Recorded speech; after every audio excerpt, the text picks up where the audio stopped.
Grabe naman, napakaingay ng mga aso ngayon. Nagkakagulo yung mga aso dito sa amin, guys. Kaya pasensya na kung meron kayong mga naririnig na maingay dito sa aking video. Wala din kasi akong gamit na mic ngayon. Kasi yung mic ko, hindi ko talaga makita, guys. Hindi ko alam kung saan ko nalagay yung mic ko. Mga kapudi, meron naman akong iti-taste test ngayon. Meron kasing bagong flavor ang Nissin Yakisoba. So ito nga yung Nissin Yakisoba Instant Stir Fried Noodles Hot Cheesy Pork Barbecue Japanese Style Flavor. So yan yung kanyang packaging. Yung instruction ng pagluluto andito naman sa likod. Kaya tara, lutuin na natin to.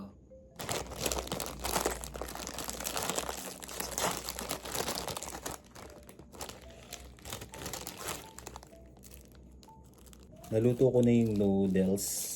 So, ilalagay ko na yung kanyang seasoning. Kailangan yung may konti siyang water. 1 tablespoon ng pinaglagaan ng ating noodles. Eh, ba't nauna to? Lagay ko na nga yung toppings. Baliktad. So, yung flavor. Nakalagay dito. Ito yung cheese powder. Tapos ito yung flavor niya, barbecue. Pork barbecue. Ang kulit. So, unahin muna natin to. Ang bango nyo. So, mix ko lang.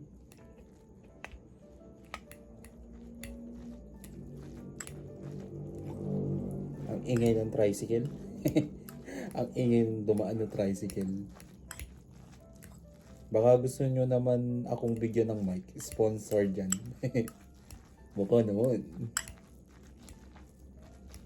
Ang ganda ng kulay niya mga kapudi oh. Nakakatakam. Grabe, nakakatakam. Ang bango ng amoy niya mga kapudi. Yun. Yan, nahalo ko na siyang mabuti.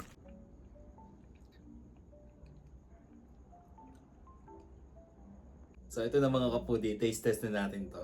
Alright! Na-excite ako. Ang bango niya. Saka nakakatakam yung amoy niya. First bite.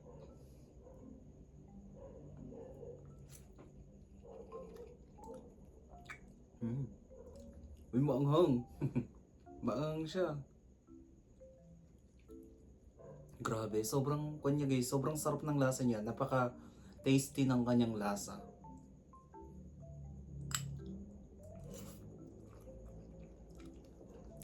Mga chinggo, may sipa yung anghang niya, maanghang siya. Kung ikaw ay mahilig sa mga spicy food, magugustuhan mo to. Tapos napaka flavorful pa ng kanyang lasa. Lasang-lasa yung cheese, yung barbecue flavor na pork, barbecue. Perfect yung kanya, combination niya. Plus yung sipa ng anghang, grabe, sarap. Grabe kayo ni Yakisoba, baka naman. Baka naman po. Magiging favorite ko to. Actually, meron pang isang flavor. And gagawin ko siya ng separate video para gawin siya ng taste test kung approve ba siya sa panglasa ko. Abangan, pero baka naman. Yakisoba, Nissin Yakisoba. Ang sarap nito, promise. Magiging favorite ko na naman to.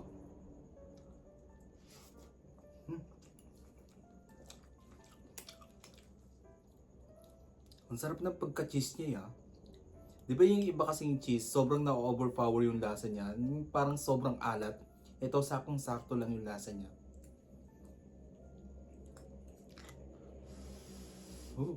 Init.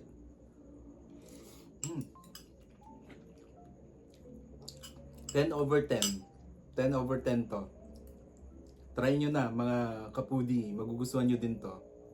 I'm sure most of you magugustuhan to.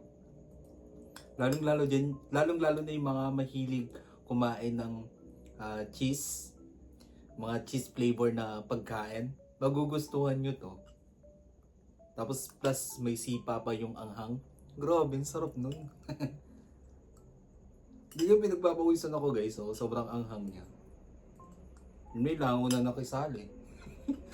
May lango na nakisali.